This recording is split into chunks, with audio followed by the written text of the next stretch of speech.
Friday afternoon. This is Stacy Emmert, And Rich Viola. and welcome to T.G.I.F. with InAlign's vlog. We have a special guest, Rob Davies, here with us. I think we've mentioned Rob in a prior vlog around leadership. Our last vlog, our focus was building high-performing teams, or one of them was. And we thought it would be a great idea to go out and talk to some of our clients that we feel have done just that. Rob most recently helped open up a Pickerington Medical Campus for Ohio Health, and would like to get some of his insights and advice to others on how you do pull a team together in what was a true startup. And just kind of to tee it off there, Rob, from the time you started the process, get a little context, and then what are some of the things that you did that you would share with other people to have a watch for and pay attention to, and spend time and effort and invest in some resources around to be prepared to do something like this? Well, the first thing we did was, before we even broke ground, we had strong ties to the community here. We were involved in many local leadership councils and charity organizations heavily involved with the school. So we had a good establishment of community partners, and we actually listened to them when we were going to build this place, what services were needed. We asked our physicians what they needed. So I guess point number one is go in and gather information and do a lot of listening before you do a lot of talking. And then once we had the foundation set, then we started building it all through the construction phase. And then one unique experience we did is, as we were building our place, we always went back to what the patient would want, or the customer would want. So how does this affect the patient? How does this feel? We practiced flows on diagrams and papers and sticky notes all over the walls. And that was another thing, taking yourself out of the equation and looking through your customer's eyes. So that was very powerful in our development. And then when we got to the team, the first thing we did was we said, if the leadership team can't be in line, then how can we expect our associates? So we gathered our leadership team together from multi-service lines and departments, and started with you guys way back about 6 months before we opened. And just kind of got our team together, our culture, our strategic goals, our partnership, how we were going to communicate our expectations, and set that in motion. And we also agreed on what type of culture we wanted, and what type of associates we were going to try to hire. What were we looking for? Certain questions that every member was going to partner with and ask those questions. And so, but the first thing we always had to do was build trust with each other, and that takes time. So I recommend that as the key foundation to our success. Is we were able to, I didn't even know half of our team, and we sat down and listened and talked and just got to know each other first, and then generally started to care about each other, and then we started working together. Good deal. What were some of the biggest challenges or obstacles you faced in putting this team together and making the organization hum as it does? Well, one challenge is, when you have an organization of this size, there's a lot of input. And how do you filter that input? Everyone's got some advice. Everyone's got some advice. And so that was, how do you collectively and respectfully listen, apply that, and then how do you communicate back and follow up? So that was one of our challenges at first. And then once we got our core team and we participated, we had leaders from all over the organization help us from every part of this campus, from patient design, flows, and all that. So that was one of our first challenges. The other challenges is, it's interesting, Ohio Health is very matrixed. So you have to use the power of influence to get things done. So not every person on this campus reports directly up through our leadership team. So there's different parts. So we have to use that relationship we formed and how to work with each other and use that power of influence to get things done. Okay.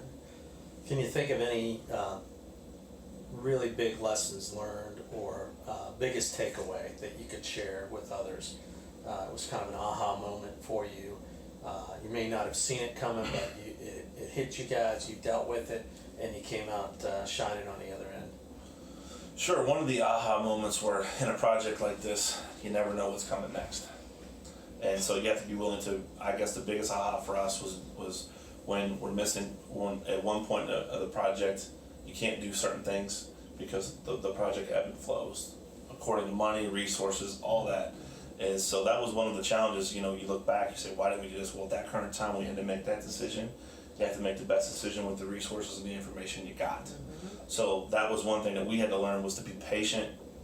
Make sure you had set a core set of values that you're not going to compromise on, and go throughout the process and make your decision on those decision matrix that you have to make. Yeah. And then I guess, what's the biggest win that you're most proud of? The most proud of is our organization has a balanced scorecard. So we have finance, quality, customer service, and culture. And for 2 years, we have exceeded and achieved the top score in all 4 quadrants. So not only are we making money, not only are we taking good care of patients, they're having a good experience, and our people are happy. And that's the key. And so we do that through autonomy, empowerment. We encourage our associates. We have weekly meetings. We do rounding every day. The leaders are required to do rounding every day. So that's how we really get to know our associates and really get to show as a partnership as there's no leadership team and staff. We're all one team here, and we all have our value to our organization, and everybody feels that here. It was identified on our most recent employee survey. Yeah, I mean, definitely you have built a servant leadership culture, and you are a coach leader. I mean, and that makes a difference in how your people collaborate and perform and get along. Yeah, and we've had the benefit of working with you closely, observing you and your team. And you mentioned it a couple times, one on the front end about building community relationships and caring for associates and for each other. And I know this, we're talking to a client happens to be in healthcare, and the biggest part of healthcare that you can continue to build relationships around are your physicians. And I know you've done an incredible amount of work and effort around that, and I gotta believe that's paid off as well. Absolutely. Physicians need to have their voice heard, and we value their opinion. And the beautiful part of it is once you build that relationship with them, so what we try to do is get small wins. What things we work together we can accomplish. And then once you have that trusting relationship, you can have both good and bad news discussions with respect and continue to move forward. And I think that's what we've built here. And our physicians here are wonderful people. They're not only excellent clinicians, they actually are involved in our decision making here, and they actually get. And the nice thing is they actually get involved with other departments. So we are not a siloed facility here at all.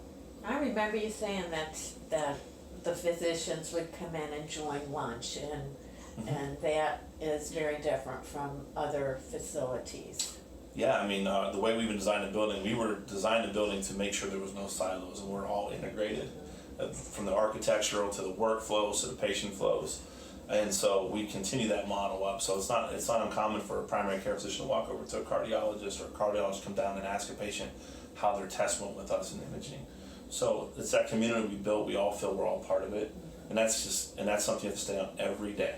Every day, value relationships. A leader told me once, if you're in your office more than 40% of the time, you're not doing the right thing. I absolutely agree with that. Absolutely agree. Whether it's in your office or in meetings, we've touched on that numerous times. But knowing that you've worked with so many different folks across so many areas of the business and in the community, are there folks out there that you'd like to give a shout out to, special recognition that you feel are highly effective leaders or truly contributed to building this high performing team? Absolutely.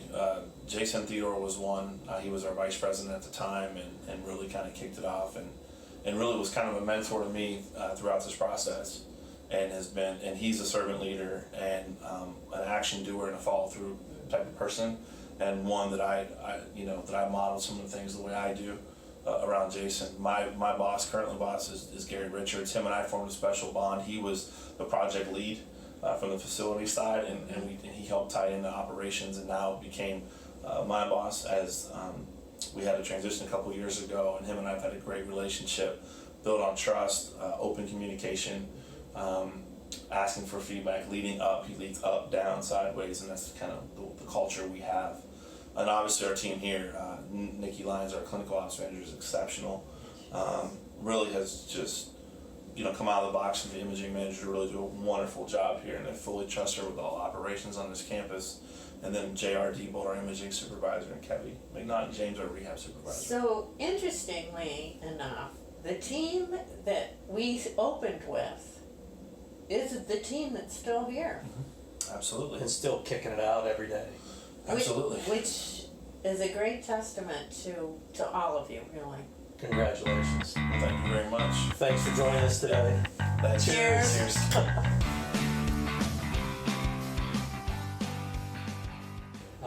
Nikki was part of a team that opened up a medical campus for Ohio Health not too long ago, and was part of that team. And we just want to get some insights from Nikki as far as that experience and what it meant to her and how the team pulled that off and what was most important. So with that in mind, just Nikki, if you want to share some of your experience through that whole process, and what did the team do differently that helped you guys do as well as you did? I think this process was a wonderful experience. It's kind of the first time I've had that chance to build a team from the ground up, and I think we did it the right way. We started with the leadership team and kind of building our relationships and getting to know each other, setting some ground rules for how we wanted to work together and communicate, and then passing that on through our teams and hiring the right people to work here, people who wanted to be here for the right reasons, take care of patients, have good teamwork, good customer service, concerned about quality. Those were the things that we were really pushing from day one. And when we brought those teams in, having them all sit through the same orientation and hear that message from Rob, the director, as far as what our vision was for the campus and where we wanted to go, and having them all align towards the same goals and objectives. Good deal. And what challenges or obstacles did you guys face that you dealt with, either individually with your own team or collectively? I think both individually and collectively. One of the things we were challenged with is, bringing people in that had a variety of backgrounds, worked in different settings, and getting them all accustomed to how things were done here, and using their experiences as something to build on and grow from, but also letting them know that there was not a right way from somewhere else, that we had to do things. We were going to do them our way, and that meant adapting it to how it worked best for our situation.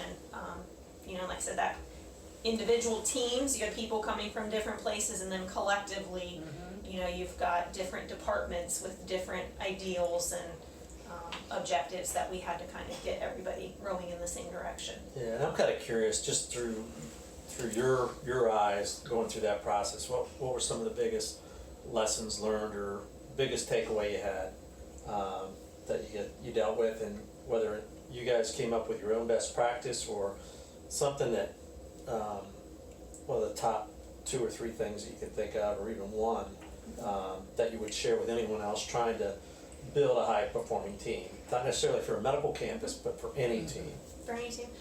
I think one thing to remember is, you don't always have to reinvent the wheel.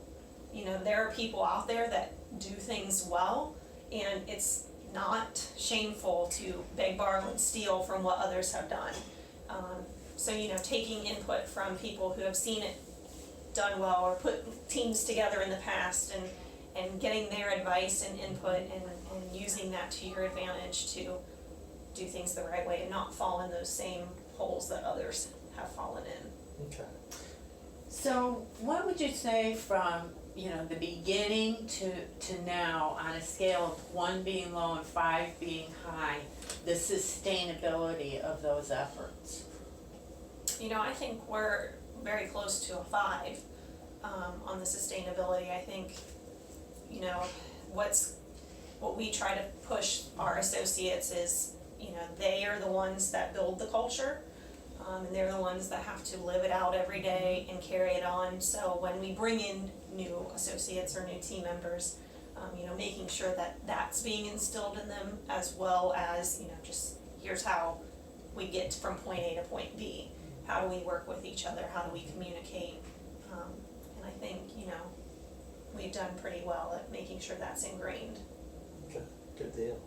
Well, I guess the last thing I'm curious about it, are there any folks out there that you'd like to recognize or acknowledge for either being highly effective leaders or really contributing to that high performing team? Well, I think obviously Rob takes most of that credit. He did a lot of work prior to this team being built and put in effort to make sure that, we got to this point, and we had the relationships we needed to do that. So I think Rob is key, Gary, and Jason, who was here prior, you know, they helped Rob with that effort of getting to where we needed to be, but, you know, I think that was really a lot of his doing and his hard work, in the background. Good deal. All right. Well, thank you so much for spending Thank some you. time with us, Nikki. We're so proud and excited and happy to hear how well you Yes. have done. So good Thank you. job. Continued success. Thanks. Thank you. Cheers. Cheers.